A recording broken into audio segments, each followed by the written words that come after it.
It's Sunday fun day, and you know what means? Church time! Hello ka mga higala, kay Sunday man karon. Hatagan na to og time ang Ginoo magsimba ta, mga higala.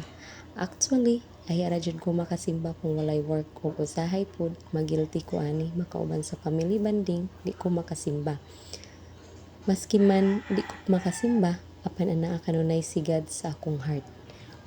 Mao gyud nang importante mga higala nga ibutang gyud nato permanente ang Ginoo sa atong heart.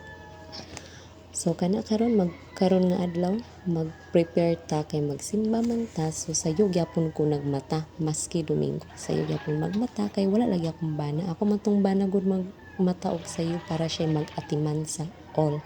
Dobi kay wala man siya kay to lagi sa Japan 3rd floor. Ayon na mo pangita lagi sa kong bana kato siya sa Japan 3rd floor. So mauto no mag-prepare ta, maglungag yun na aron mamahaw ta kay aron dili ta makuyapan dito sa church no. So maglungag yun ta aron makakaon po na akong bata og si ako. Okay. So mauto no. Bisan pa man sa kalisod sa kinabuhi. Chores, lisod yun.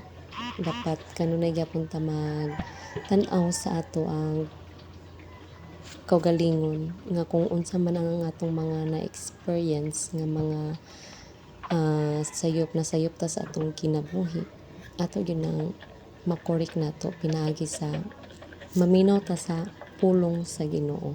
Diba grabe kini makahatag ko kuan sa atong pulong sa Ginoo sa atong kinabuhi. Kung imo lang yun nang masabtan, grabe gid siya. Makaingon jud kag wow. Masumaw to no, akong gipang hugasan ang mga bibiron sa akong anak kay magdala manggod ko ana og bibiron sa akong anak. Magdala tag bibiron kay nganuman mangayo man na siya dadto sa church dayon mingon day mama may milk sa mauto munot brush po dayon para dili ta bad breath kay kanang inigmata nato no mura man gyud tag bad breath ana sa munot brush ta daan bisag wala ta kay wala tay kuan chores. So mauto ako lang pong i-prepare ang among sudan karon ang tinapang with egg. So, ato lang sa gyud nang i-prepare daan ang tinapang with egg. Dili na ako na siya ipakita sa inyo nga lutuon kay nganuman. Kapoy naman kaayo gud mag video. Tapulan ni nga vlogger. Chores. So, mga to i-prepare na ako ang tinapa with egg na mo nga pamahaw.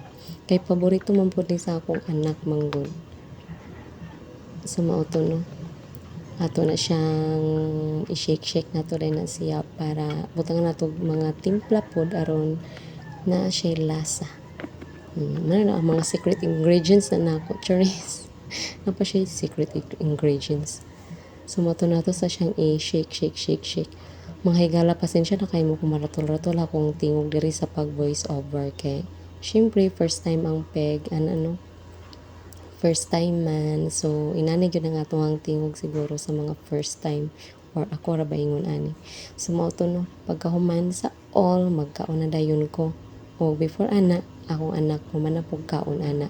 Kaya ako siyang gawin na kaon, kaya tag sa lagi ka oras, ay siya mahumanog kaon mga higala. So, mo rin to, pagkahuman niya, ako na sa dayon ang nikaon para pag human ana, mga ligo na dayon mi, di ba?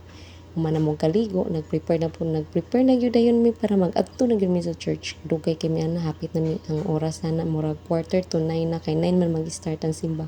So grabe na akong dali-dali gyud ana kay murag hapit na gyud ang time gyud, grabe na akong dali-dali. Sus. Mingani na si Cassandra Alay sa Ilya, shout out ni Kakas. Grabe kay gyud siya kabuotan. Iya jud kong gitabangan ana para atiman kang Angelo set kay busy kay kog makeup ana Charles namulbos ra ko Ginoo. Dayon mauto no. So ako na silang giingnan nga mandakaw na ta kay unsa na may oras. So pag-abot sa simbahan, nagsugod na gyud siya. Nakapaminaw na gyud sa The number 10 Dominion. So mauto nang uli na mi ani. Muadto na po dayon mi sa Mr. DIY kay request na sa akong anak pero minti kada human gani simba. Magsige din na siya ingon mama DIY. So mauto na ngadto dayon mi. Lang gud mapalitan siya og tag 100 pesos nga dulaan. Kay mura man gyud na iya mong kalipay. Di man pud siya mamugos kung mga mahalon kay murag kasabot po siguro siya ba nga wa may kwarta.